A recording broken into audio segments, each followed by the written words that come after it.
विद्यार्थी मित्रांनो, विद्यार्थी मैत्रिणींनो, तुमची फर्स्ट सेमची परीक्षा जी आहे विद्यापीठाची, ती आता लवकरच होणार आहे आणि त्यात बहुपर्यायी प्रश्न विचारले जाणार आहेत. आपण मागे तुम्हाला प्रॅक्टिस व्हावी यासाठी एक टेस्ट घेतली होती. तशी ऑनलाईन पद्धतीने तुमची बहुपर्यायी स्वरूपाची परीक्षा विद्यापीठाची होणार आहे. जरा गांभीर्याने घ्या. त्यासाठी कशा पद्धतीचे प्रश्न विचारले जातील याचा नमुना म्हणून मी तुम्हाला काही प्रश्न तुमच्या ग्रुपवर टाकलेले आहेत आणि त्या प्रश्नांची उत्तरं म्हणजे ती प्रश्न आणि त्याची उत्तरं तुम्हाला वहीमध्ये लिहायची आहेत. त्याच्यासाठी तुम्हाला इंटरनल मार्क मिळतील आणि त्याच अनुषंगाने तुमची विद्यापीठाच्या परीक्षेची सुद्धा तयारी होणार आहे. ज्यांनी कोणी आजपर्यंत स्वप्न वासवदत्तम हे जे नाटक आहे तुम्हाला फर्स्ट सेमिस्टरला त्याचा अभ्यास केला नसेल, त्यांनी ग्रुपवरती मी ज्या PPT टाकल्या आहेत किंवा मी जी हे एक तुम्हाला PDF फाईल टाकलेली आहे ही स्वप्न वासवदत्तम संपूर्ण, ह्याच्यामध्ये सगळ्या नोट्स आहेत, त्या सगळ्या नीट वाचा म्हणजे तुम्हाला मी विचारलेल्या प्रश्नांची उत्तरं देता येतील. त्याच्यानंतर खाली कवी अशी पण एक PDF टाकलेली आहे. त्याच्यामध्ये तुम्हाला अश्वघोष, भास, कालिदास हे जे तुम्हाला अभ्यासक्रमाला कवी आहेत त्यांची माहिती दिलेली आहे, ती पण वाचा म्हणजे तुम्हाला प्रश्नांची उत्तरं देता येतील. या दोन्ही नोट्स तुमच्या पहिल्या सेमिस्टरसाठी आहे, स्वप्न वासवदत्तम संपूर्ण आणि कवी SLT. त्यानंतर काही प्रश्न मी तुम्हाला नमुन्यादाखल दिलेत, जे तुम्हाला नमुन्यादाखल पण आहेत आणि जे इंटरनल मार्कासाठी सुद्धा विचारलेले आहेत. जे कोणी आजपर्यंत काही विविध कारणांमुळे आपल्या स्वतःच्या अडचणींमुळे समस्यांमुळे पिरियड करू शकले नसतील त्यांच्यासाठी पुन्हा एकदा उजळणी म्हणून मी हे लेक्चर घेत आहे. आता आपण प्रश्नांकडे वळूया. पहिला प्रश्न आहे, स्वप्न वासवदत्तस्य लेखकः किंवा कविः किंवा नाटककारः कः. म्हणजे स्वप्न वासवदत्तम याचा लेखक कोण आहे किंवा कवी कोण आहे किंवा नाटककार कोण आहे. संस्कृत साहित्यात सहसा कवी असा शब्द वापरला जातो. त्याचा अर्थ तो खरोखर कवी पण असू शकतो, तो नाटककार पण असू शकतो, तो लेखक पण असू शकतो. कारण संस्कृत साहित्यात साहित्याला काव्य असा शब्द वापरला जातो. मग आपला प्रश्न आहे, स्वप्न वासवदत्तस्य लेखकः किंवा कविः किंवा नाटककारः कः. तर अर्थात याचा नाटककार आहे भास. नाव आहे त्याचं भास. दुसरा प्रश्न आहे, स्वप्न वासवदत्तस्य काव्यप्रकारः कः. कुठला काव्यप्रकार आहे हा? स्वप्न वासवदत्तम हा काव्यप्रकार कुठला? सगळे साहित्याचे जे प्रकार आहेत, काव्य, नाटक, एकांकिका, गद्यकाव्य, गद्यपद्यकाव्य, या सगळ्याला सर्वसमावेशक शब्द मी मगाशीच सांगितला काव्य आहे. मग त्यातलं स्वप्न वासवदत्तम हा नेमका कुठला काव्यप्रकार आहे? तर अर्थात स्वप्न वासवदत्तम हे नाटक आहे. स्वप्न वासवदत्तस्य काव्यप्रकारः कः.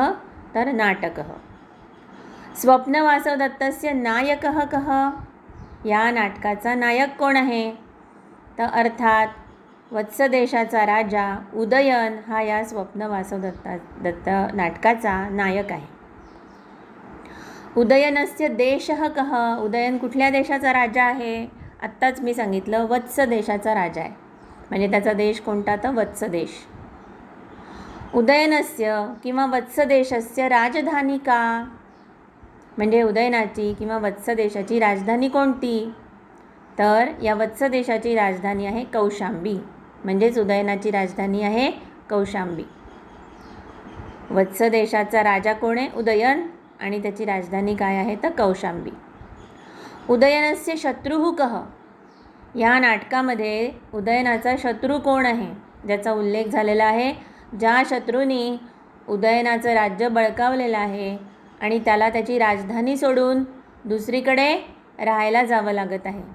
तर उदयनाचा शत्रू आहे आरुणी. या आरुणीने त्याला पराजित केलं आहे आणि मग आता त्याला त्याची राजधानी सोडून कुठे राहावं लागत आहे? तर लावाणक या गावी राहावं लागत आहे. पराजित उदयनः कुत्र वसति. म्हणजे पराजित उदयन कुठे राहतो? कुत्र म्हणजे कुठे, कुठे राहतो? तर आत्ताच मी सांगितलं, लावाणक या गावी राहतो. उदयनस्य प्रथम पत्नी का? म्हणजे उदयनाची पहिली पत्नी कोण? तर वासवदत्ता. उदयनस्य द्वितीय पत्नी का? उदयनाची दुसरी पत्नी कोण? तर पद्मावती. आता ही उदयनाची जी प्रथम पत्नी आहे वासवदत्ता, तिचा आणि उदयनाचा विवाह कसा झाला याची एक छोटीशी रंजक कथा आहे. आणि ती कथा अशी आहे की वासवदत्ता ही उज्जैनीची आहे आणि उज्जैनीचा राजा आहे राजा प्रद्योत. नाव आहे त्याचं राजा प्रद्योत. त्याचं दुसरं नाव आहे महासेन, कारण त्याच्याजवळ खूप मोठं सैन्य आहे. या महासेनाला असं वाटतं की आपल्या वासवदत्तेचा विवाह उदयनाशी झाला पाहिजे, परंतु पूर्वीपासून उदयनाचं आणि म्हणजे उदयनाचा देश जो आहे वत्स देश आणि प्रद्योताचा देश जो आहे उज्जैनी यांच्यामध्ये वैर असल्यामुळे सहसा जशी मागणी घालायला जातात तसं या वैरभावामध्ये मागणी घालायला जाणं शक्य नाही. म्हणून प्रद्योत राजांनी उदयनाचं अपहरण करून आणलेलं आहे, पण त्याला जावई करायचं असल्यामुळे त्याला बंदी न बनवता त्याला नजरकैदेत एका राजवाड्यात ठेवलं आहे आणि वासवदत्तेला त्याच्याकडे वीणा वादन शिकायसाठी पाठवलेलं आहे. पुढे जाऊन उदयनाचा आणि वासवदत्ताचा ते विवाह करून देणार आहेत, पण ही गोष्ट उदयनाला माहिती नाही. आणि उदयनाचा जो मंत्री आहे यौगंधरायण, तो यौगंधरायण या उदयनाला सोडवण्यासाठी काही एक युक्ती आखतो आणि त्या युक्तीनुसार तो उदयनाला सोडवून आणतो. आणि ते सोडवून आणत असताना वासवदत्ता उदयनाच्या प्रेमात पडली असल्यामुळे तीसुद्धा आपल्या आईवडिलांना सोडून उदयनासोबत निघून येते आणि त्यांचा विवाह होतो. त्यामुळे पहिली पत्नी आहे वासवदत्ता. वासवदत्ता याहा पिता कः? आपला 7वा प्रश्न. वासवदत्ता याहा पिता कः? आत्ता मी जी गोष्ट सांगितली त्यात तिच्या पित्याचं नाव सांगितलं आणि ते सांगितलं प्रद्योत, किंवा त्याचंच दुसरं नाव आहे महासेन. वासवदत्ता याहा देशः कः? तेही मी सांगितलं उज्जैनी. उज्जयिन्याहा राजकन्या का? आता उज्जैनीची राजकन्या कोण? मगासच्याच प्रश्नाचा हा उलट प्रश्न आहे. तर अर्थात उज्जैनीची राजकन्या कोण आहे? वासवदत्ता. मगध देशस्य राजकन्या का? आता हा मगध देशाची राजकन्या. आत्तापर्यंत आपण गोष्टीमध्ये पाहिलं की उदयन आणि वासवदत्ता यांचा विवाह झालेला आहे आणि वासवदत्ता ही उज्जैनीची राजकन्या आहे. मग आता दुसरी पत्नी करायची वेळ राजावरती का आली? तर आपल्याला आधीच उल्लेख झालेला आहे की त्याच्या आरुणी नावाच्या शत्रूंनी त्याचं राज्य काबीज केलेलं आहे आणि त्याला लावाणक या गावी राहावं लागत आहे. पुन्हा एकदा यौगंधरायण हा त्याचा प्रधानमंत्री आता काय करावं या विचारात असताना त्याला असं आठवतं की ज्योतिष्यांनी उदयनाच्या बाबतीमध्ये आजपर्यंत जे काही ज्योतिष्य वर्तवलेलं आहे ते खरं ठरलं आहे आणि यापुढचं जे भविष्य आहे त्यामध्ये असं होतं की तो मगध देशाची राजकन्या पद्मावती हिच्याशी विवाह करेल. असं ज्योतिष्य जरी वर्तवलेलं असलं तरी प्रत्यक्षातली स्थिती अशी आहे की वासवदत्ता आणि उदयन एकमेकांच्या प्रेमात आहेत आणि त्यामुळे राजा वासवदत्तेला सोडून सहजासहजी काही पद्मावतीशी विवाह करायला तयार होणार नाही. एकीकडे राज्य जर परत मिळवायचं तर सैन्याची गरज आहे आणि असं मित्रराज्याची मदत घेणं शक्य आहे. त्यात मगध देशाचं राज्य जे आहे ते मोठं राज्य आहे आणि त्याची मदत घ्यायला हवी. पण मदत घ्यायची तर त्याचे एक वेगवेगळे प्रकार असतात. त्यामध्ये एकमेकांशी संबंध जर जुळून आला तर नातेवाईकांना मदत करण्याच्या दृष्टीने मगध देशाचा राजा मदत करू शकेल आणि म्हणून पद्मावतीशी विवाह व्हायला हवा. पण तो व्हायचा कसा? त्यामुळे यौगंधरायण एक युक्ती करतो आणि राजा शिकारीला गेलेला असताना लावाणक गावाला आग लागली अशी अफवा पसरवतो आणि त्या आगीमध्ये वासवदत्ता जळून गेली आहे आणि तिला वाचवता वाचवता यौगंधरायणी जळून गेला आहे अशी अफवा पसरवतो. प्रत्यक्षात यौगंधरायण संन्याशाचा वेश धारण करतो आणि वासवदत्ता जी आहे तिला अवंतिकेचा वेश धारण तिने केलेला आहे आणि दोघंजणं अज्ञातवासात निघून गेलेले आहेत. बाकी जबाबदारी जी आहे ती उदयनराजाचा सेनापती रुमणमान जो आहे त्याच्यावरती सोपवलेली आहे.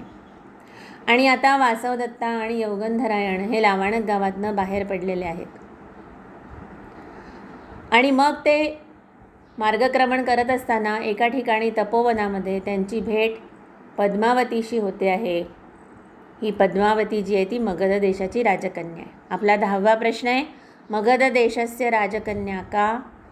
म्हणजे मगध देशाची राजकन्या कोण? तर मगध देशाची राजकन्या आहे पद्मावती. या पद्मावतीच्या भावाचं नाव आहे दर्शक. दर्शकः कः अस्ति? तर दर्शक हा पद्मावतीचा भाऊ आहे. पद्मावत्याः भ्राता किंवा अजून काय? तर मगध देशस्य राजा. पद्मावत्याः भ्राता कः? 12वा प्रश्न. पद्मावत्याः भ्राता कः? आत्ताच सांगितलं, पद्मावतीचा भाऊ दर्शक. यौगंधरायणः कः अस्ति? यौगंधरायण कोण आहे? आत्ता मी सगळी जी कथा सांगितली त्यात उल्लेख आला होता. यौगंधरायण हा उदयनाचा प्रधानमंत्री आहे. उदयनस्य प्रधानमंत्री. 14वा प्रश्न आहे, उदयनस्य प्रधानमंत्री कः? 13व्या प्रश्नाचाच उलट प्रश्न आहे हा. तर अर्थात आपलं उत्तर आहे यौगंधरायण. उदयनाचा प्रधानमंत्री कोण? तर यौगंधरायण. 15वा प्रश्न, रुमणवानः कः अस्ति? रुमणवान कोण आहे? तर रुमणवान हा उदयनाचा सेनापती आहे. उदयनस्य सेनापती कः? अर्थात उदयनाचा सेनापती रुमणवान आहे. वासवदत्तायाः पिता कः? वासवदत्तेचे पिता कोण? तर अर्थात राजा प्रद्योत. प्रद्योतस्य किंवा महासेनस्य कन्या का? तर अर्थात वासवदत्ता. वासवदत्तायाः धात्री किंवा दाई का? म्हणजे वासवदत्तेची धात्री किंवा दाई कोण? दाई म्हणजे जी आईसारखं सांभाळते अशी दासी, तिला दाई म्हणतात, तिला धात्री म्हणतात. तर तिचं नाव काय आहे? तिचं नाव आहे वसुंधरा. वासवदत्तायाः माता का? वासवदत्तेच्या आईचं नाव काय आहे? तर अंगारवती. वासवदत्तायाः कंचुकेः नाम किं? वासवदत्तेच्या कंचुकीचं नाव काय आहे? आता मुळात कंचुकी म्हणजे काय? तर राजवाड्यामध्ये, अंतःपुरामध्ये ज्या सगळ्या स्त्रिया असतात, म्हणजे राणी, राजकन्या, त्यांच्या दासी, इतर सगळ्या नातेसंबंधांमधल्या स्त्रिया, यांना सांभाळणारी, यांची देखभाल करणारी, यांना काय हवं आहे नको आहे ते बघणारी एक जी पदाधिकारी आहे, वृद्ध व्यक्ती आहे, तिचं त्या पदाचं नाव आहे कंचुकी. मग जसं प्रधानमंत्री हे पद आहे, जसं सेनापती हे पद आहे, तसं कंचुकी हे अंतःपुरातल्या स्त्रियांना सांभाळणारं अधिकाराचं पद आहे. त्या कंचुकीचं नाव काय आहे? वासवदत्ताच्या कंचुकीचं नाव काय आहे? तर रैभ्य. रैभ्यः कः अस्ति? रैभ्य कोण आहे? तर अर्थात वासवदत्तेचा कंचुकी, म्हणजेच उज्जैनी देशाचा कंचुकी. अंगारवती का अस्ति? अंगारवती कोण आहे? तर अंगारवती मी आत्ताच सांगितलं, वासवदत्तेची माता आहे. वसुंधरा का अस्ति? वसुंधरा कोण आहे? तर वसुंधरा वासवदत्तेची दाई आहे किंवा धात्री आहे. यौगंधरायणः कम वेषम धारितवान? यौगंधरायणाने कुठला वेश धारण केला आहे? मी आत्ता गोष्ट सांगताना सांगितलं होतं की यौगंधरायणाने संन्याशाचा वेश धारण केला आहे, किंवा त्याचंच दुसरं नाव आहे यतिवेश. यती म्हणजेच संन्याशी. वासवदत्ता कम वेषम धारितवती? वासवदत्तेनी कुठला वेश धारण केला आहे? तर अवंतिकेचा वेश धारण केला आहे. अवंतिकेचा वेश म्हणजे असं की जिचा पती परगावी गेलेला असतो, त्या स्त्रीनी साधं एक पांढरं वस्त्र नेसायचं असतं आणि डोक्यावरून पदर घ्यायचा असतो, जेणेकरून चेहरा दिसायला नको, त्याला अवगुंठन म्हणायचं. तिने कुठलेही प्रसाधन केलेलं नसायला पाहिजे, तिने कुठलेही अलंकार घालायला नको, असं साधं राहणारी जी व्यक्ती आहे ती आहे अवंतिका. तर वासवदत्ता आधी राजकन्या होती, मग उदयनाची राणी होती, पण आता अज्ञातवासात जाताना तिने काय केलेलं आहे? अवंतिकेचा वेश धारण केलेला आहे. या स्वप्न वासवदत्तम नाटकाचे अंक किती आहेत? तर 6 अंक आहेत, आणि या 6 अंकाला वेगवेगळी नावं आहेत. प्रथम अंकस्य नाम किं? तर ब्रह्मचर्यांक. द्वितीय अंकस्य नाम किं? तर कन्दुक क्रीडांक. तृतीय अंकस्य नाम किं? तर पुष्पचयावंक. चतुर्थ अंकस्य नाम किं? तर शैफालिका अंक. पंचम अंकस्य नाम किं तर स्वप्नांक आणि षष्ठः अंकस्य नाम किं तर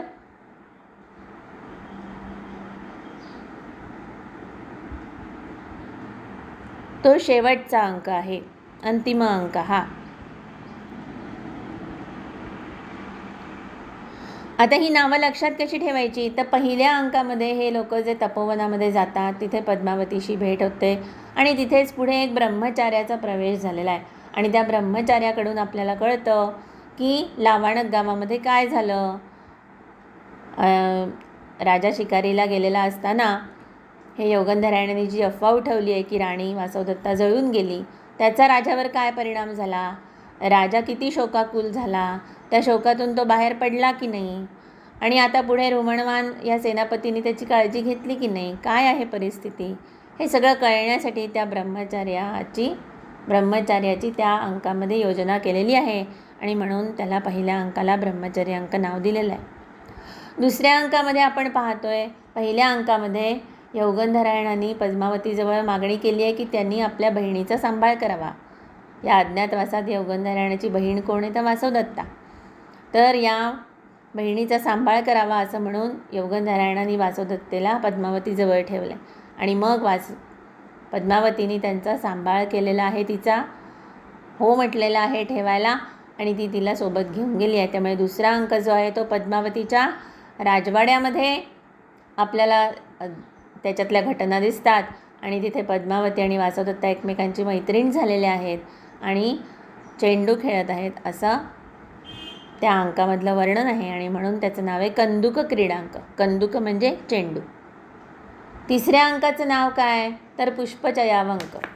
का बरं असं नाव आहे तर दुसऱ्या अंकामध्ये आपल्याला लक्षात येतं की पद्मावतीचा विवाह जो आहे तो आता पहिल्यांदा वासवदत्तेच्या भावाशी ठरला होता असा पहिल्या अंकामध्ये उल्लेख आला होता, पण दुसऱ्या अंकात कळतं की पद्मावतीला मात्र त्याच्याशी विवाह करायचा नाही आहे, तर तिचं मन उदयनावरती जडलेलं आहे आणि तिसऱ्या अंकामध्ये उदयनाशी विवाह झाल्याची बातमी आपल्याला कळते. उदयनाचा आणि पद्मावतीचा विवाह पद्मावतीच्या राजवाड्यात होणार आहे. या सगळ्या घटना आपल्याला दुसऱ्या तिसऱ्या अंकामध्ये कळतात आणि दुर्दैवाने ती विवाहमाला गुंफण्याचं काम जे आहे ते वासवदत्तेवरच आलेलं आहे आणि त्यासाठी ती विवाहमाला गुंफण्यासाठी ती वेगवेगळी फुलं आणि पानं याचा उपयोग करते आहे. त्या फुलापानांची मोठी मजेदार गोष्ट आहे. काही फुलं जी आहेत ती सुवासिनी पण वाढवण्यासाठी आहेत आणि काही फुलं आणि पानं अशी आहेत की जी आपल्या सवतीचा नाश व्हावा म्हणून त्या विवाहमालेत गुंफायची असतात आणि त्यावेळेला वासवदत्ता म्हणते की त्याची काही गरज नाही आहे, कारण की ती पहिली पत्नी पहिल्यांदा माहिती आहे की तिचा मृत्यू झालेला आहे असं ते कानावर आलेलं आहे आणि म्हणून शिताफीनी ती त्या सवतीचा नाश होण्याची जी पानं जी गुंफायची असतात, फुलं जी गुंफायची असतात ती काही गुंफत नाही. अशी मजेदार त्याच्यामध्ये जी कथा रोचक झालेली आहे म्हणून त्या तिसऱ्या अंकाचं नाव पुष्पचयावंक दिलेलं आहे. चौथ्या अंकाचं नाव जे आहे ते आहे शेफालिका अंक. का तर आता पद्मावती आणि उदयनाचा विवाह झाला आहे आणि पद्मावतीच्या प्रमदवनामध्ये जी काही झाडं फुलं लागलेली आहेत ती फुललेली आहेत. त्याच्यातलं शेफालिका नावाचं जे काही झाड आहे ते अतिशय आवडतं आहे त्या पद्मावतीचं आणि त्या झाडाला त्या वेलाला छानशी फुलं आलेली आहेत आणि ती फुलं राजाला दिसावीत अशी इच्छा पद्मावतीला होते. इथून या अंकाची सुरुवात झालेली आहे आणि म्हणून त्या अंकाचं नाव शेफालिका अंक असं ठेवलं आहे. आणि त्या अंकामध्ये मोठी मजेदार गोष्ट आहे की एकीकडे पद्मावती, वासवदत्ता आणि दाई तिच्या दासी अशा सगळ्याजण गप्पा मारत आहेत. दुसरीकडून विदूषक हा उदयनाचा जो मित्र आहे त्याचं नाव आहे वसंतक. तो विदूषक आणि उदयन राजा जे आहेत ते दोघंजणं आलेले आहेत आणि प्रेक्षकांना ह्या दोघंही म्हणजे एकीकडे विदूषक आणि राजा आणि एकीकडे पद्मावती आणि वासवदत्ता असे दिसतात आहेत, पण ते एकमेकांना दिसत नाही आहेत. पण त्यांच्यामध्ये काय संवाद होतो आणि त्या संवादामुळे वासवदत्ता आणि पद्मावतीवरती काय परिणाम होतो. राजा आणि विदूषकामधला जो संवाद आहे की तुला कोण आवडतं, विदूषक विचारतो राजाला तुला कोण आवडतं, वासवदत्ता की पद्मावती.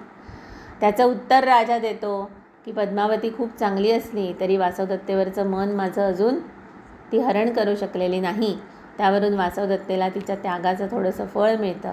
पद्मावतीला कितीही ती समजदार असली तरी थोडंसं त्याचं दुःख होतं. अशा सगळ्या या गोष्टी 4थ्या अंकात घडल्यात. त्याचं नाव आहे शेफालिका अंक. 5व्या अंकामध्ये ही पद्मावती जी आहे तिला तिचं डोकं दुखत असल्याचं सांगितलेलं आहे आणि तिची शय्या जी आहे, तिचा विश्राम करण्याचं ठिकाण जे आहे ते समुद्रगृहात आहे असं दाखवलेलं आहे. आणि तिथे तिचं मनोविनोदन करण्यासाठी, तिचं मनोरंजन करण्यासाठी किंवा तिला आराम पडावा म्हणून तिच्या मैत्रिणीला वासवदत्तेला बोलवण्यात आलेलं आहे. आणि एकीकडे राजालाही सांगितलं आहे की पद्मावतीची तब्येत ठीक नाही आहे. प्रत्यक्षात त्या समुद्रगृहामध्ये पद्मावती पोचलेलीच नाही आणि आधी राजा पोचला आहे. तो त्या पद्मावतीच्या शय्येवर बसला आहे. त्याला झोप लागली आहे आणि त्या झोपेमध्ये त्याला स्वप्न पडत आहे वासवदत्तेचं. आणि इकडून खरोखरची वासवदत्ता पण तिथे जाऊन पोचलेली आहे.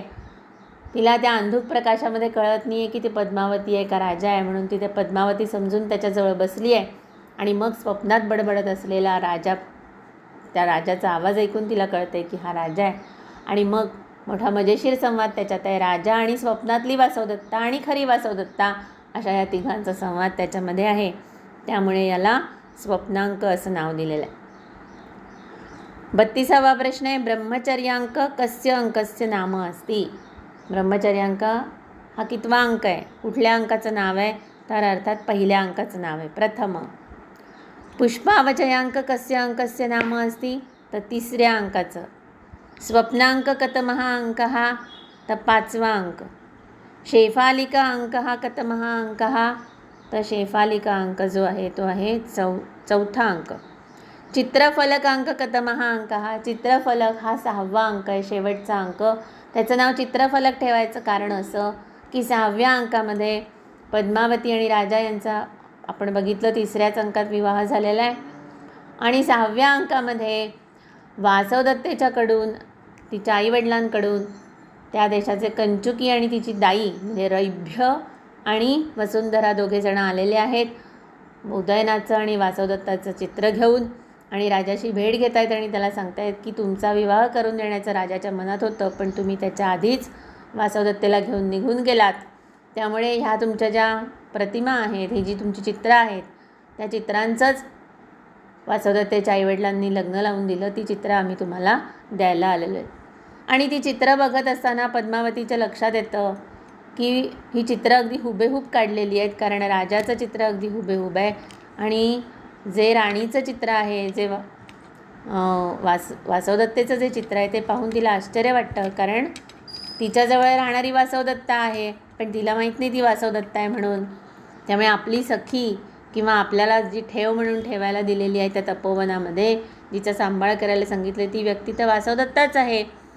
आणि मग त्याच वेळेला यौगंधरायणही तिथे येतो आणि पद्मावतीला म्हणतो की मी जी तुम्हाला ठेव म्हणून दिलेली होती ती माझी बहीण मला परत करा.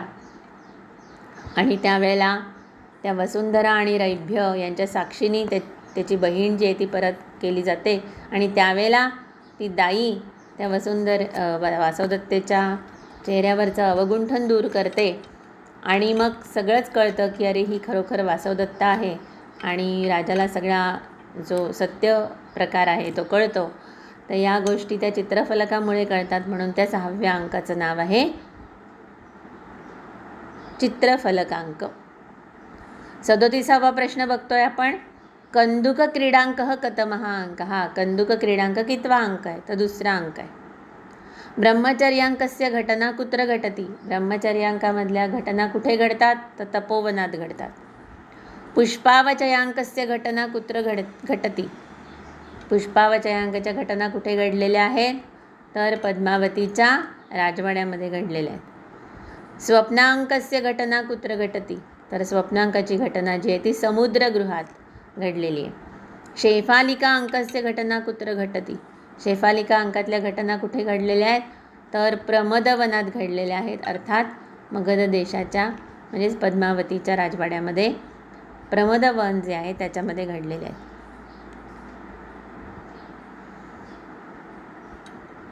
कंदुक क्रीडांक घटना कुत्र घटती. कंदुक क्रीडांकामधल्या घटना कुठे घडलेल्या आहेत, तर अर्थात पद्मावतीच्या राजवाड्यात घडलेले.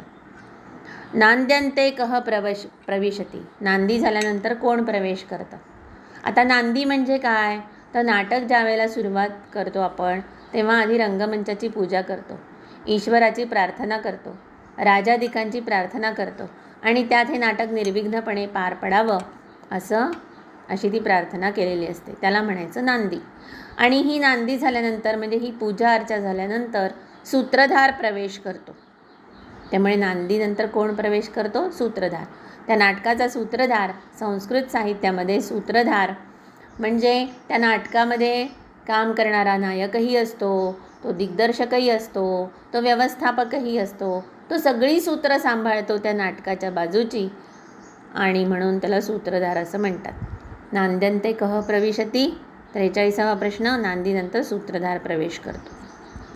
महासूत्रधार आणि त्याची सहाय्यक एक तर नटी असते किंवा पारिपार्श्वक असतो. या दोघांमध्ये काही संवाद होतात आणि त्या संवादातून आपल्याला कळून चुकतं की आता नाटकामध्ये आपल्याला पुढे काय दिसणार आहे किंवा कोणाची कथा असणार आहे. तर या सगळ्या सूत्रधार आणि त्याच्या सोबतीच्या असणाऱ्या संवादाला प्रस्तावना असं सर्व नाटकांमध्ये नाव आहे. इतर नाटकांमध्ये या संवादाला प्रस्तावना असं नाव आहे. पण भासाच्या नाटकामध्ये प्रस्तावना असा शब्द नसून स्थापना असा शब्द आहे. म्हणून आपला 44वा प्रश्न आहे. प्रस्तावना कृते भासः किं शब्दम उपयोजती. तर प्रस्तावना कृते भासः स्थापना इति शब्दम उपयोजती. आज आपण साधारण स्वप्नवासव दत्तमचे